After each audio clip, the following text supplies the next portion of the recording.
Hello everyone, welcome back. तो स्वागत है आप लोग का हमारे चैनल पर। आज हम लोग स्टार्ट करेंगे क्लास 12 का चैप्टर 2 पोइट्री का chapter 2 song of my self, जिसके राइटर हैं वाल्ट व्हिटमैन। चैप्टर 1 आप लोग के लिए मैंने ऑलरेडी अपलोड कर दिया है।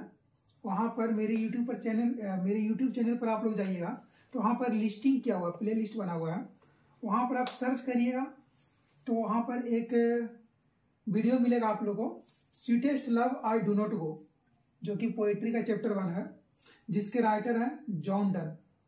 तो वहाँ पर आप लोग जाके उस वीडियो को देख सकते हैं। तो आज हम लोग स्टार्ट करेंगे song of myself, Walt Whitman के द्वारा रचित एक कविता। आप लोग यहाँ पर साइड बाय साइड इसके वर्ड मीनिंग साथ में नोट करिएगा और आप लोग किताब निकाल लीजिए, ठीक है। क्योंकि हम लोग सबसे पहले इसका इंट्रोडक्शन देखेंगे और साथ में ही उसका एक्सप्लेनेशन भी देखेंगे। देखिए, song of myself, Walt Whitman. Walt Whitman एक अमेरिकन कवि थे। जो वाल्ट व्हिटमैन थे वो क्या थे? अमेरिकन कवि, writer. Song of myself के राइटर कौन है? Walt Whitman. वाल्ट व्हिटमैन एक अमेरिकन कवि थे, an American poet, an American poet, एक अमेरिकन कवि थे। इनका जन्म कब हुआ था, इनकी मृत्यु कब हुई थी, इसके बारे में थोड़ा सा देख लेते हैं, क्योंकि आप लोग के एग्जाम में इससे रिलेटेड कुछ क्वेश्चंस भी बनते हैं। इनका जन्म हुआ था 31 मई 1819 को, और इनकी मृत्यु हुई थी 26 मार्च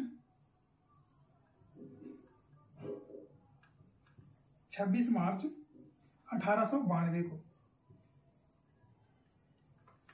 इनका जन्म हुआ था 31 मई 1819 को और इनकी मृत्यु हुई थी 26 मार्च 1892 को, ठीक है। वाल्ट व्हिटमैन 1819 टू 1892 इनका ड्यूरेशन था, लाइफ स्पैन था। द पीपल्स पोएट, इनको जन कवि भी कहा जाता है। जन कवि क्यों कहा जाता है?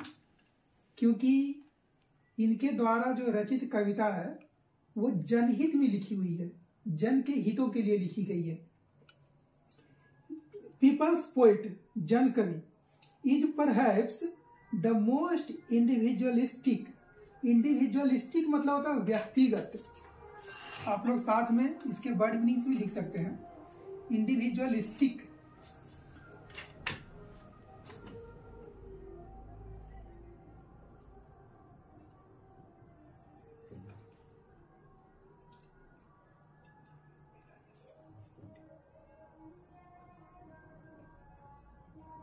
इंडिविजुअलिस्टिक व्यक्तिगत।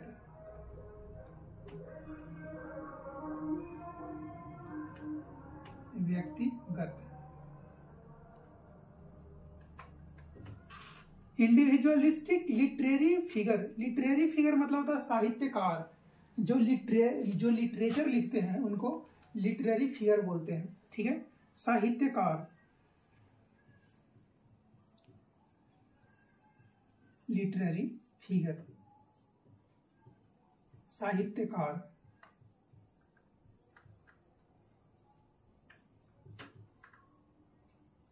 एक लिटरेरी फिगर थे, कौन? Walt Whitman. Literary figure that America has ever produced, जो अमेरिका के द्वारा अब तक उत्पन्न किया गया था, अमेरिका के द्वारा क्रिएट किया गया था, वे थे वाल्ट व्हिटमैन। कह सकते हैं कि one of the most finest poet America has ever produced was Walt Whitman, ठीक है। He began working as a carpenter. देखिए, इनका जो स्ट्रगल था इनके लाइफ में, इनकी जिंदगी में, कैसे स्टार्ट हुई? सबसे पहले ये कारपेंटर बने, ठीक है। Carpenter before his 12th birthday, मतलब अपने 12वें जन्म दिवस के पहले, जब इनकी आयु 12 साल से कम थी, तब ये एक कारपेंटर का काम किए, ठीक है। Before his 12th birthday he also worked as a printer, ये प्रिंटर का भी काम कर चुके थे, मतलब the one who prints a book, जो किताब को छापते हैं, that is called as printer. Worked as a printer, एक प्रिंटर का काम किए। टीचर, एक शिक्षक का काम किए। एंड एडिटर, और एक संपादक का काम किए। कौन? ये वाल्ट व्हिटमैन, ठीक है।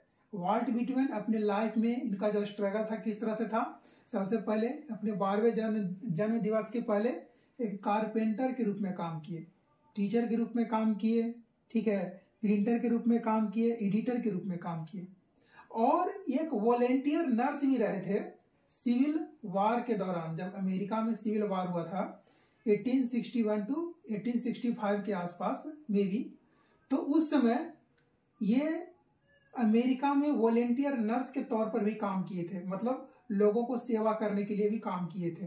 कौन? वाल्ट व्हिटमैन, मतलब एक समाज सेवक भी थे। Volunteer nurse during the civil war, ठीक है। वैसे वॉलेंटियर नर्स मतलब लिख सकते हैं आप लोग, किसी की सेवा करने वाला, किसी का सेवा करने वाला, वॉलेंटियर नर्स।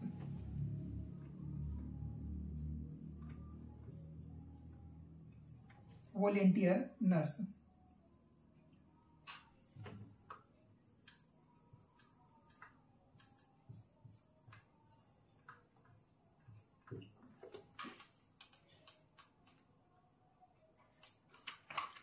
लोगों का सेवा करने वाला, लोगों का सेवा करने वाला, जो दूसरे लोगों का सेवा करता है, that is volunteer nurse. Volunteer nurse during the civil war, गृह युद्ध के समय, जिस समय अमेरिका में गृह युद्ध चल रहा था, तब अपना कोऑपरेशन किस तरह से किए? एक वॉलेंटियर नर्स के रूप में किए थे Walt Whitman. Whitman's poetry, all of which is collected in leaves of grass, Whitman की जितनी भी पोएट्री थी उसका संग्रह किस में मौजूद है? लीव्स ऑफ ग्रास में मौजूद है, ठीक है। ये सब टर्म्स को आप लोग याद रखिएगा। और लीव्स ऑफ ग्रास को सबसे पहले कब पब्लिश किया गया था? 1855 में। Leaves of grass, leaves of grass, leaves of grass को सबसे पहले 1855 में पब्लिश किया गया था। तो इनका जितना भी संग्रह है, चाहे सॉन्ग ऑफ माई सेल्फ हो या फिर ड्रम टाइप्स हो, जितने भी संग्रह है वो सारे कलेक्शन कहाँ पे मिल जाएंगे आप लोगों को? लीव्स ऑफ ग्रास में मिलेंगे। Whitman's poetry, all of which is collected in leaves of grass, सारे कलेक्शंस व्हिटमैन का लीव्स ऑफ ग्रास में मिलेंगे आप लोग को। Is known for its free rhymes, free rhythms. अब इनकी जितनी भी पोएट्री थी वे कैसी थी? विदाउट एनी रिदम्स, बिना किसी तुकबंदी के। जैसे हम लोग किसी कविता को लिखते हैं तो उसका जो लास्ट का वर्ड होता है वो क्या होता है? सिमिलर, या फिर कह सकते हैं फोनिक वर्ड होता है, राइमिंग वर्ड्स होता है, ठीक है। जैसे अगर बोले twinkle twinkle little star how I wonder what you are, तो little star what you are, last का जो वर्ड है वो कैसा है? राइमिंग वर्ड्स है। लेकिन इनके कविता में इस तरह से राइमिंग वर्ड्स नहीं थे, यही इनकी कविता की खासियत थी। लेकिन अच्छे लोगों की खासियत उनके गुजरने के बाद लोग पता करते हैं। यही तो दुख है कि जो अच्छे लोग होते हैं वो मर जाते हैं, तब लोग ये समझ पाते हैं कि कितने अच्छे थे, ये कितने विद्वान थे, उनका विचार, उनकी सोच कितनी अच्छी थी। देखिए हम लोग इसको कोरिलेट कर पाएंगे आप लोग यहाँ पर, इसलिए बोल रहे हैं। All of which is collected in leaves of grass is known for its free rhythms, बिना किसी तुकबंदी के लिए ये प्रसिद्ध थे। एंड लैक ऑफ राइम, और उसमें कोई भी राइम्स नहीं था। लैक मतलब होता अभाव, लैक ऑफ, ठीक है। इनके पोएट्री में कोई भी रिदम्स, कोई भी राइम्स नहीं था। Whitman first published it at his own expense इन 1855। जो वाल्ट विटमैन थे, सबसे पहले अपने कविता को खुद के खर्चे पर पब्लिश किए थे, उसका संपादक करवाए थे, ठीक है। जो पब्लिकेशन करवाए थे वाल्ट विटमैन, अपने कविता को कहीं और से उसको कोई स्पॉन्सर नहीं किया था, ये क्या किए, अपने खुद के पैसे से उसको पब्लिश करवाए थे। First published it at his own expense, खुद के खर्चे पर उसको पब्लिश करवाए थे इन 1855, 1855 में। हाउएवर, यद्यपि the free form of the poems and the joyful dedication, joyful मतलब होता है आनंदपूर्ण, और डेडिकेशन मतलब होता है हम किसी चीज को समर्पित कर रहे हैं, ठीक है। जो इनका समर्पण भाव था,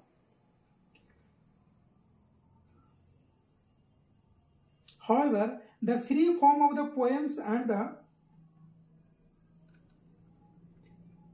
joyful dedication, और इनका जो समर्पण भाव था to the importance of the individual, individual मतलब व्यक्तिगत के लिए, खुद के लिए, ये खुद का जो इम्पोर्टेंस था इनकी कविता में, ये सराहनीय था, ये तारीफ काबिल था। जो इम्पोर्टेंस ऑफ इंडिविजुअल, ये इनकी कविता की खासियत थी, ठीक है। ये जो लिखते थे खुद के बारे में लिखते थे।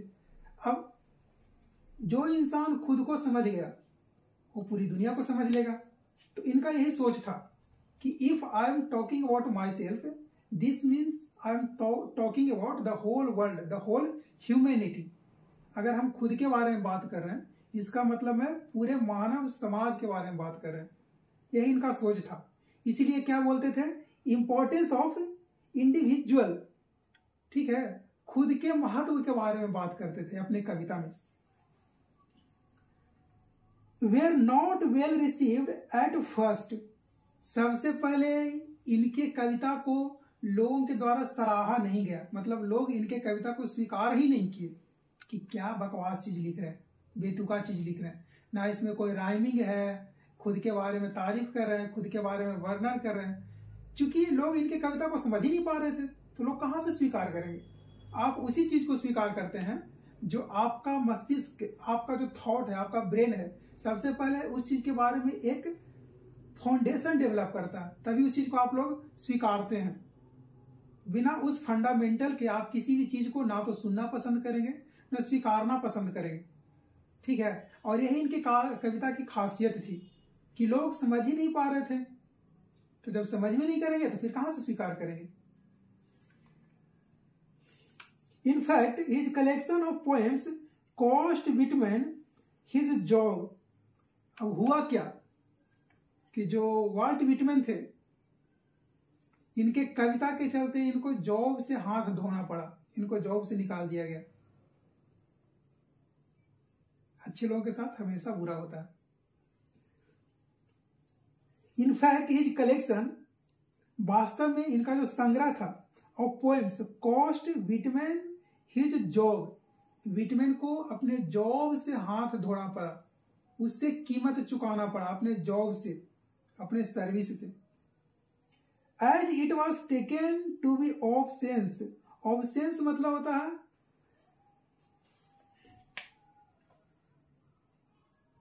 अश्लील या बेकार।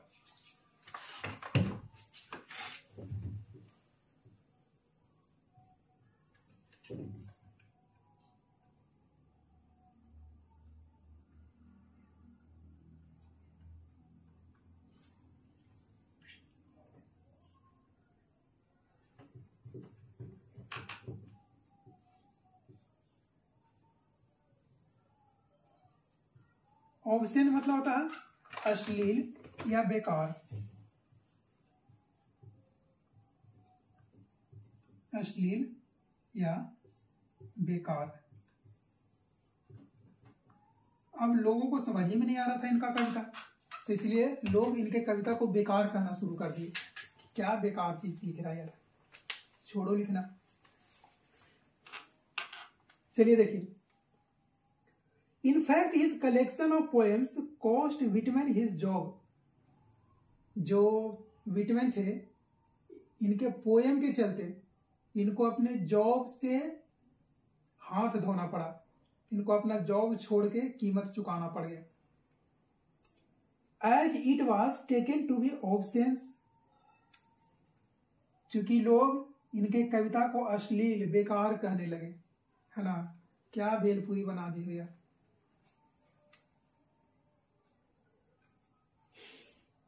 इन 1881 आफ्टर मेनी एडिशंस, 1881 में बहुत सारे संपादक के बाद, बहुत सारा पब्लिकेशन के बाद, leaves of grass finally found a publisher.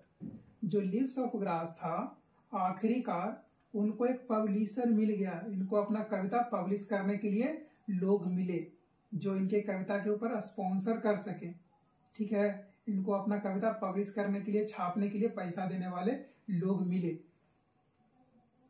Finally found a publisher, इनको एक पब्लिशर मिला जो इनके कविता को प्रिंट करने के लिए तैयार हुआ कि चलिए आइए हम आपका कविता पब्लिश कर देंगे। Willing to print it uncensored, इनके कविता को अनसेंसर्ड मतलब बिना किसी कट के, बिना किसी छेड़छाड़ के या बिना किसी बदलाव के इनके कविता को पब्लिश करने के लिए तैयार हो गए। अनसेंसर्ड मतलब होता है बिना किसी बदलाव के।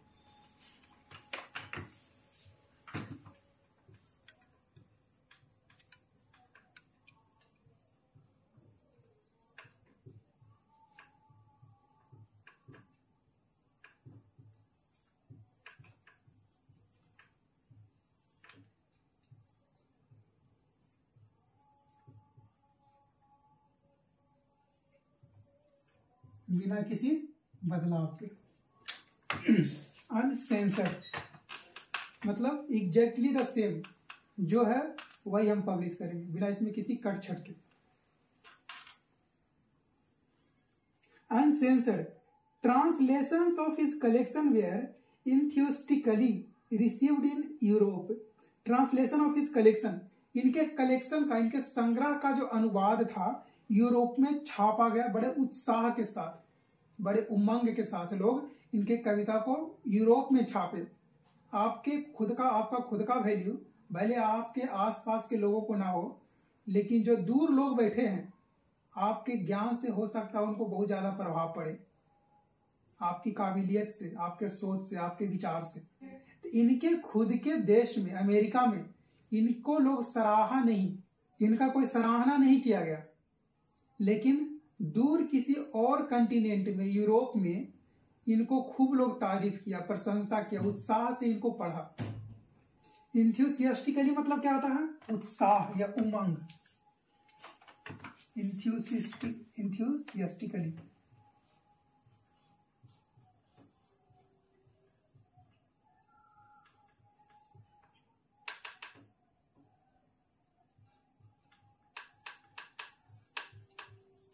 उत्साह।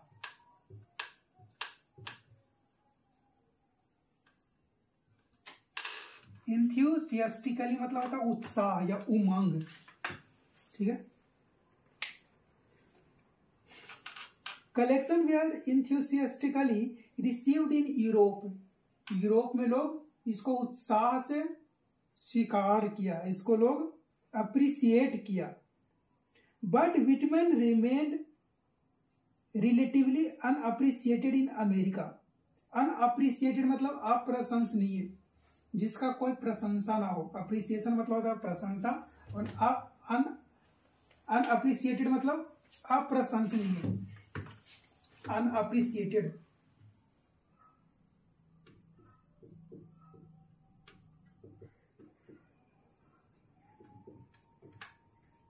अप्रशंसनीय।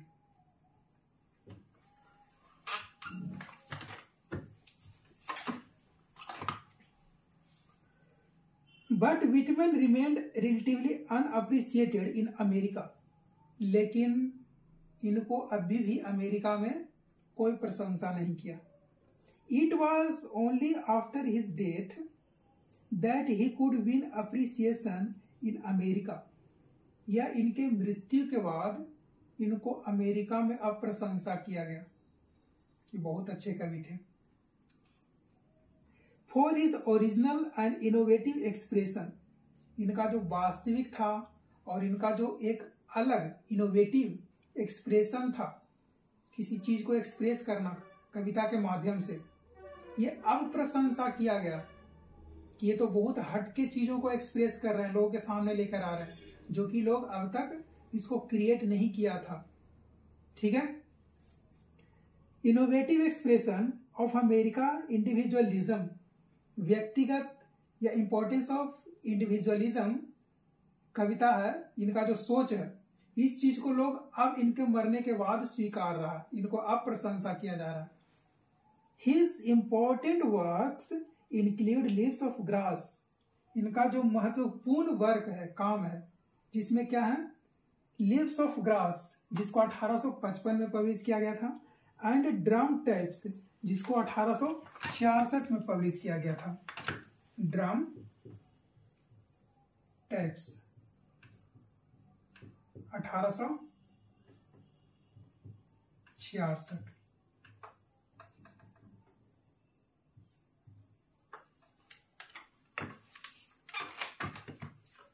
यहां तक कोई दिक्कत नहीं होनी चाहिए। चलिए हम लोग कविता की तरफ बढ़ते हैं। बहुत ही बेहतर कविता है। I celebrate my self and Singh my self.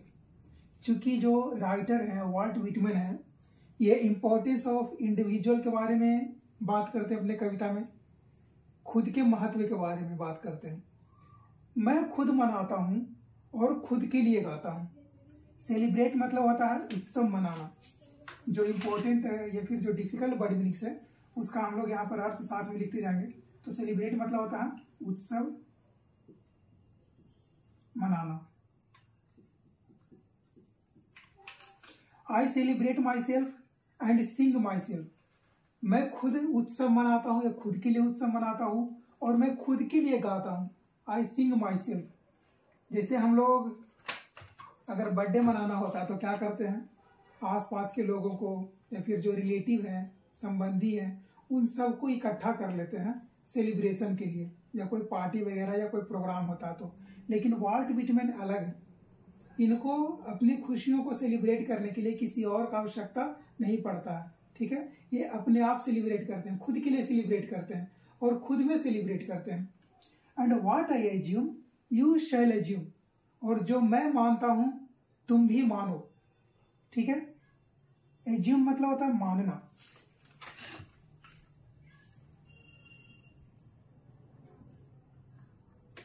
And what I assume you shall assume. जो मैं मानता हूं वो तुम भी मानो।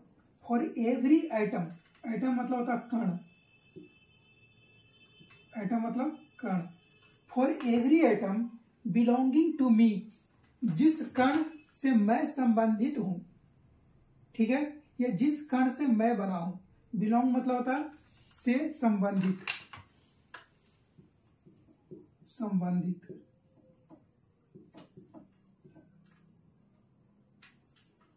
For every atom belonging to me, जिस कण से मैं संबंधित हूं या जिस कण से मैं बना हूं।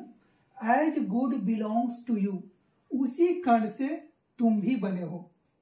जिस कण से मैं बना हूं उसी कण से तुम भी बने हो। इसलिए अगर मैं खुद के लिए सेलिब्रेट करता हूं या खुद मैं अकेले सेलिब्रेट करता हूं तो तुम भी खुद अकेले सेलिब्रेट करना शुरू कर दो। अगर मैं खुद के लिए गाता हूं तो तुम भी खुद के लिए गाना शुरू कर दो। जरूरी नहीं है कि अगर हम गा रहे हैं तो किसी और को सुनाने के लिए गा रहे हो सकता है हम खुद के संतुष्टि के लिए गा रहे हो। इनके कहने का अर्थ ये है। ठीक है, चलिए हम लोग अगले पैराग्राफ की तरफ पढ़ते हैं। इसमें टोटल आप लोग को 30 लाइन्स मिलेंगे, 13 लाइन, 1 2 3। इसमें टोटल आप लोग को 13 लाइन्स मिलेंगे इस कविता में। ठीक है, तो चलिए हम लोग अगले पैराग्राफ की तरफ बढ़ते हैं। I loaf and invite my soul.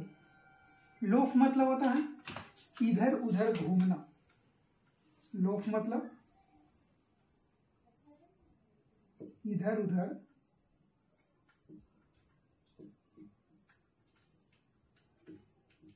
घूमना। I loaf and invite my soul. Invite मतलब होता है आमंत्रित करना।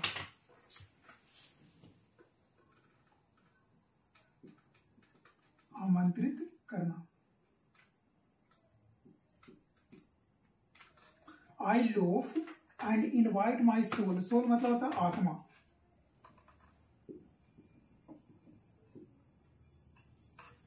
I loaf and invite my soul.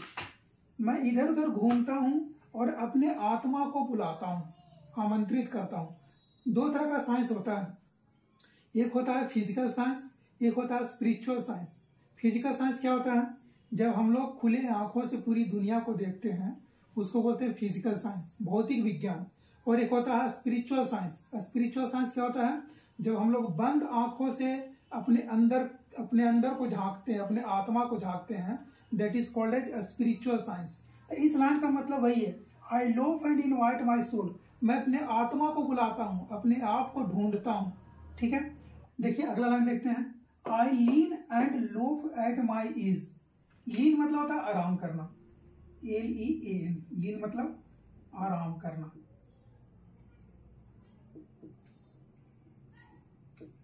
ठीक है, at my ease. At my ease क्या होता है? तनाव मुक्त।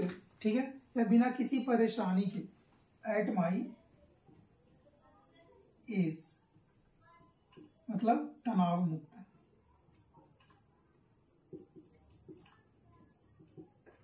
ठीक है, ये आराम से भी कर सकते हैं। I lean and loaf at my ease. मैं आराम करता हूं तनाव मुक्त होकर। ऑब्जर्विंग अ स्पेयर। स्पेयर मतलब क्या होता है? नुकीला या जिसमें कांटा होता है, भाला भी कहते हैं स्पेयर मतलब जिसमें कांटा होता है उसको बोलते हैं स्पेयर। तो स्पेयर मतलब होता है कांटा या नुकीला, कांटा या नुकीला। ठीक है, ए स्पेयर ऑफ समर ग्रास। जो समर के मौसम में ग्रास होता है, देखते हैं आप लोग की गर्मी के दिनों में जो घास होता है सूख के पूरा कांटा की तरह हो जाता है, इस तरह से पूरा कांटा के जैसा हो जाता है। ठीक है, अब इसी स्पेयर के बारे में बोल रहे हैं कि आई लीन, मैं आराम करता हूँ, एंड लोफ, इधर उधर घूमता हूँ, आराम करता हूँ, एट माई ईज, तनाव मुक्त होकर। ऑब्जर्विंग मतलब ध्यान से देखना या निरीक्षण करना। ठीक है, ऑब्जर्विंग मतलब ध्यान से देखना।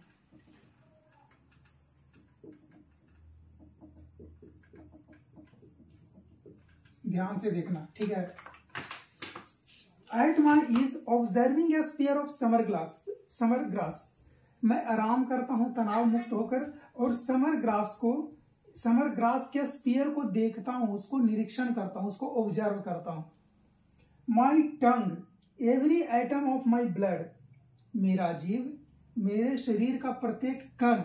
ठीक है, every cell of my body, every atom of my blood. मेरे रक्त का, मेरे खून का प्रत्येक कतरा, every atom of my blood, formed from this soil, इस मिट्टी से बना है। दिस एयर, ये हवा से बना है। मतलब जो कवि है, ये सब लाइन से पता चल रहा है कि जो कवि है ये बताना चाह रहे हैं, चूंकि ये अमेरिका से हैं और ये अपने आप को बता रहे हैं कि मैं इतना बड़ा देशभक्त हूँ कि मेरा जीव, मेरे खून का प्रत्येक कतरा इस मिट्टी से बना है, इस हवा से बना है। समझ में आया आप लोग को? I loaf and invite my soul. I lean and loaf at my ease, observing a spear of summer grass. मैं तनाव मुक्त होकर घास के तिनके को देखता हूँ। My tongue, मेरा जीव, every atom of my blood, मेरे खून का प्रत्येक कतरा, formed from this soil, इस मिट्टी से बना है। This air, ये हवा से बना है। किस हवा से? The air from America, क्योंकि the poet was from America, he belongs from America. ये अमेरिका के निवासी थे, इसलिए अमेरिका के बारे में बोल रहा है कि that I am so much patriotic about my country that every atom of my blood my tongue, and that are all formed from this soil, this air. ठीक है, चलिए हम लोग अगले टॉपिक की तरफ बढ़ते हैं। ये था लाइन नंबर 4, 5, 6। आप लोग को यहाँ पर लाइन बाय लाइन बता रहे हैं, क्योंकि आप लोग किताब के साथ अगर इसको देखिएगा, मैच करिएगा, तो आप लोग को वहाँ पर समझने में सहूलियत हो। चलिए अगली पंक्ति की तरफ बढ़ते हैं। Born here of parents, born here from parents the same and their parents the same। मतलब born here of parents, मैं अपने इस मिट्टी पर अपने माता पिता से जन्म लिया हूँ। Born here from parents the same, और मेरे माता पिता वो अपने माता पिता से जन्म लिए हैं, मतलब मेरे जो मम्मी पापा हैं दादा दादी से जन्म लिए हैं। And their parents the same, और जो मेरे दादा दादी थे वो अपने मम्मी पापा से जन्म लिए, मतलब परदादा से जन्म लिए हैं। ठीक है, मतलब हम लोग इस देश से, इस मिट्टी से, अमेरिका से इस कदर जुड़े हुए हैं कि मेरा जो पूरा जनरेशन है, मेरे दादा दादी परदादा जितने भी लोग हैं, सारे लोग इसी मिट्टी में जन्म लिए हैं। इसीलिए हम कह रहे हैं कि the every atom of my blood, my tongue belongs to this soil, this air. मेरे खून का प्रत्येक कतरा इस मिट्टी से बना है, इस मिट्टी से जुड़ा हुआ है। आई नाउ 37 ईयर्स ओल्ड, अब मैं 37 वर्ष का हूँ। इन परफेक्ट हेल्थ बिगिन, और मेरा स्वास्थ्य अभी बेहतर है। ठीक है, now I am 37 years old and in a perfect health, और मेरा स्वास्थ्य बहुत बेहतर है। होपिंग टू सीज, सीज मतलब होता है रुकना, सीज मतलब रुकना।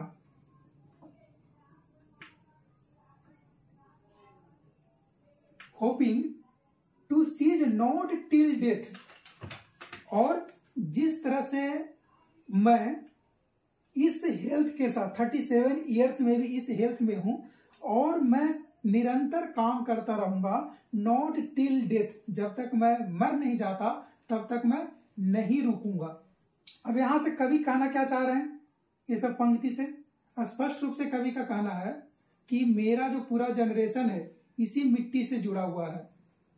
चाहे मेरे दादा हो, परदादा हो, मेरे मम्मी पापा हो, सारे लोग इसी देश से जुड़े हुए हैं।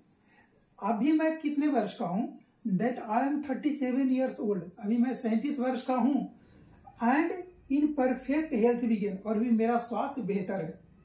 होपिंग टू सीज, होपिंग मतलब होता है विश्वास या उम्मीद, उम्मीद। Hoping to cease not till death, और मैं इसी तरीका से निरंतर काम करता रहूंगा जब तक मैं मर नहीं जाता, मैं रुकूंगा नहीं। I will not stop, I will not cease till death, मैं जब तक मर नहीं जाता तब तक नहीं रुकूंगा। ठीक है, समझ में आया आप लोग को? चलिए अगले पंक्ति की तरफ बढ़ते हैं। ये था पंक्ति नंबर 7, 8, 9। अगर कुछ समझ में नहीं आएगा तो आप लोग कमेंट करके बताइएगा, उस चीज को हम अगले लेक्चर में कवर कर लेंगे। Let's go through the next line. Creeds and school in abeyance, creeds मतलब होता है पंथ, ठीक है, या समुदाय, या जिसको बोल सकते हैं धार्मिक मान्यताएं, religious belief. And a school, creeds and school in abeyance, abeyance मतलब होता है त्यागना, ठीक है, छोड़ देना। यहाँ पर स्कूल का मतलब क्या होता है, यहाँ पर स्कूल का मतलब होता है सिस्टम ऑफ थॉट्स। स्कूल मतलब है यहाँ पर सिस्टम ऑफ थॉट्स, मतलब आपके स्कूल में, आपके विद्यालय में जो सोच डेवलप किया गया है, उस सोच को कुछ देर के लिए त्याग दो, या भूल जाओ कि आप किस पंथ के हो, सब कुछ त्याग दो कुछ क्षण के लिए, कुछ पल के लिए। रिटायरिंग बैक, रिटायरिंग बैक मतलब पीछे मुड़ो या पीछे जाओ, रिटायरिंग बैक, पीछे जाओ, ठीक है। रिटायरिंग बैक अ व्हाइल, कुछ देर के लिए पीछे जाओ, मतलब इन सब चीजों से रिटायरमेंट ले लो। किन चीजों से? सिस्टम ऑफ थॉट से, क्रीड से, ये सब चीज से कुछ देर के लिए रिटायरमेंट ले लो, छोड़ दो। रिटायरिंग बैक मतलब छोड़ देना भी हो सकता है, छोड़ देना। While sufficed at what they are, sufficed मतलब होता है पर्याप्त होना, जो आपके पास पर्याप्त है, जिसके साथ आप विकास किए हो, जिसके साथ आप बड़े हुए। किस चीज के साथ आप बड़े हुए हैं? क्रीड्स के साथ, स्कूल मतलब सिस्टम ऑफ थॉट्स के साथ आप बड़े हुए हैं। कुछ क्षण के लिए उन सारे चीजों को छोड़ दो। जब आप अपने आप को ढूंढ रहे हो तो आप ये भूल जाओ कि आप कौन से जात के हो, आप कौन से धर्म के हो, ठीक है। हर चीज आपके लिए समान होना चाहिए। जितना प्रेम आपके अपने लोगों के लिए है, उतना ही प्रेम आपको एक जानवर के लिए होना चाहिए, एक छोटे इंसेक्ट के लिए होना चाहिए। इस लाइन से ये पता चल रहा है। जो वाल्ट विटमैन है ये इसलिए लिख रहे हैं, उनका कहने का तात्पर्य है कि जितना प्रेम आप अपने लोगों से करते हैं, उतना ही प्रेम जितने भी क्रिएचर्स हैं इस पृथ्वी पर, उन सारे क्रिएचर्स से करना चाहिए। अब ये संभव कब होगा? जब आप मोह माया से दूर हो जाएंगे, जब इन सारे चीजों से दूर हो जाएंगे, अपनों से दूर हो जाएंगे। अपनों इन द सेंस कि पंथ से, जो आपकी धार्मिक मान्यताएं हैं, चाहे आप हिंदू हो, मुस्लिम हो, सिख हो, ईसाई हो, इन सारे धर्मों को छोड़कर आप किसी भी जात के हो, आपके लिए हर चीज बराबर होना चाहिए। समझे? जिस प्रकार श्री कृष्ण महाभारत में हर चीज को बराबर कर दिए थे, उसी प्रकार आपको बनना है। रिटायरिंग बैक, अपने आप को छोड़ दो। Retiring back while sufficed at what they are, छोड़ दो कुछ देर के लिए, अपने आप को रिटायरमेंट ले लो, इन सारे चीजों से पीछे मुड़ जाओ। अब व्हाइल कुछ क्षण के लिए, हमेशा के लिए नहीं बोल रहा, कुछ क्षण के लिए इन सारे चीजों से रिटायर हो जाओ, कुछ क्षण के लिए इन सारे चीजों से आप पीछे मुड़ो। सफिस्ड एट व्हाट दे आर, ये त्याग दो कि जो भी है वो मोह माया है। बट नेवर फॉरगॉटेन, लेकिन उसको भूलो मत। अपना जो फंडामेंटल है, अपनी जो वास्तविकता है, उससे कभी दूर नहीं होना है, कुछ क्षण के लिए उससे दूर होना है। समझे? जब अपने आप को जब तलाशते हैं, जब अपने अंदर झांकते हैं, तो झांकने के लिए क्या करना पड़ता है? अब मेडिटेशन करना पड़ता है, योगा करना पड़ता है। समझे? योगा से क्या होता है? मेडिटेशन क्या फायदा होता है कि हम अपने अंदर झांकते हैं, अपने आत्मा में झांकते हैं, अपने आप को तलाशते हैं। इसलिए पहले के जो ऋषि मुनि थे, मेडिटेशन करने के लिए कहाँ चले जाते थे? एकांत में चले जाते थे, पर्वत पर चले जाते थे, हिमालय पर चले जाते थे, जहाँ पर कोई शोर शराबा नहीं, अपने से दूर चले जाते थे। जब गौतम बुद्ध समाधि लिए थे, ठीक है, जब ज्ञान की प्राप्ति करने के लिए निकले थे, तो सबसे पहले वो अपना परिवार को त्यागे थे। इस लाइन का अर्थ यही है कि कुछ क्षण के लिए अपने आप को त्याग दो, अपने लोगों से दूर हो जाओ, चाहे वो आपका पंथ हो, धर्म हो, समुदाय हो, कास्ट हो, रिलीजन हो, कुछ भी हो, इन सारे चीजों से आप दूर हो जाओ, तभी आप अपने आप को ढूंढ पाओगे। Retiring back a while sufficed at what they are, but never forgotten, लेकिन उसको कभी भूलो मत। ठीक है? आई हार्बर फॉर गुड और बैड, मैं हमेशा सही और गलत में विश्वास रखता हूं। ठीक है? मतलब जो सत्य और असत्य है, इस पे हमेशा मैं बात करता हूं। आई हार्बर फॉर गुड और बैड, आई परमिट, परमिट मतलब होता है आदेश देना, परमिट मतलब आदेश देना, आदेश। आई परमिट टू स्पीक, मैं अपने आप को आदेश देता हूं बोलने के लिए, मैं खुद को बोलने की आजादी देता हूं, freedom of speech, fundamental right. I permit to speak at every hazard, मैं प्रत्येक संकट में अपने आप को बोलने की आजादी देता हूं, भले कोई उस संकट में, उस स्थिति में, उस कंडीशन में ना बोले, लेकिन मैं प्रत्येक स्थिति में बोलता हूं बेझिझक, बिना किसी डर के। आई हार्बर फॉर गुड और बैड, मैं हमेशा सही और गलत में विश्वास रखता हूं, जो सही है वो सही है, जो गलत है वो गलत है। But sorry, I permit to speak for at every hazard, मैं प्रत्येक संकट में, at every danger, in every danger, I permit to speak, मैं अपने आप को आदेश देता हूं, मैं खुद को परमिशन देता हूं कि मैं बोलूं, मैं कहूं कि क्या सही है क्या गलत है। Nature without check with original energy, जिस प्रकार नेचर बिना किसी चेक के जब सूरज का रोशनी इस पृथ्वी पर पड़ता है तो ये नहीं देखता कि कौन गरीब है कौन अमीर है। जब बारिश की बूंद इस पृथ्वी की सतह पर पड़ती है तो उसको इससे कोई मतलब नहीं होता कि मुझे अमीर के घर पढ़ना है या गरीब के घर पढ़ना है, वो हर किसी के लिए समान है। मैं पक्षपात में विश्वास नहीं करता। आई हार्बर फॉर गुड और bad, I permit to speak at every hazard, मैं प्रत्येक संकट में बोलने की परमिशन अपने आप को देता हूँ। नेचर विदाउट चेक, जिस प्रकार नेचर बिना किसी चेक के विद ओरिजिनल एनर्जी अपने वास्तविक ऊर्जा के साथ हर किसी को स्प्रेड करता है, हर किसी के ऊपर फैलता है, उसी प्रकार मैं भी हूं। समझ में आप लोग को? देखिए अब इस पूरे कविता का अर्थ क्या है, मतलब कवि कहना क्या चाह रहे हैं? कवि कहना चाह रहे हैं कि अगर एक इंसान खुद को समझ ले तो वो पूरी दुनिया को समझ सकता है। इंपॉर्टेंस ऑफ इंडिविजुअल, खुद की महत्ता। जब मैं सेलिब्रेट करने का होता हूं तो खुद के लिए सेलिब्रेट करता हूं, गाने का रहता है तो खुद के लिए गाता हूं। मैं अपने आत्मा को ढूंढता हूं, जो सही है सही है, जो गलत है वो गलत है। मैं प्रत्येक परिस्थिति में बोलने की इजाजत अपने आप को देता हूं। इन एवरी हजार्ड, प्रत्येक संकट में। नेचर विदाउट चेक, ये बहुत इंपॉर्टेंट लाइन है। Nature without check with original energy, जिस प्रकार प्रकृति अपने वास्तविक ऊर्जा के साथ हर किसी को समान कर देता है। जब अर्थक्वेक आता है, कोई डिजास्टर आता है, साइक्लोन आता है, तो वो नहीं देखता कि अमीर का घर टूट रहा है या फिर गरीब का। जब अर्थक्वेक आता है, भूकंप आता है, तो उसको इससे कोई फर्क नहीं पड़ता कि अगर भूकंप आएगा तो अमीर का घर गिरेगा या फिर गरीब का, हर किसी के लिए समान होता है। उसी प्रकार मैं भी हूँ, वाल्ट विटमैन कह रहे हैं, उसी प्रकार मैं भी हूँ अपने वास्तविकता के साथ, अपनी सच्चाई के साथ। ठीक है, आप लोगों को बेहतर से समझ में आया? अगर आप लोग को इसका क्वेश्चन आंसर चाहिए तो आप लोग कमेंट करके बताइएगा। हम अगला लेक्चर इसके क्वेश्चन आंसर के ऊपर बनाएंगे आप लोग के लिए। फिर हम मिलते हैं आपसे अगले क्लास में। तब तक के लिए जय हिंद।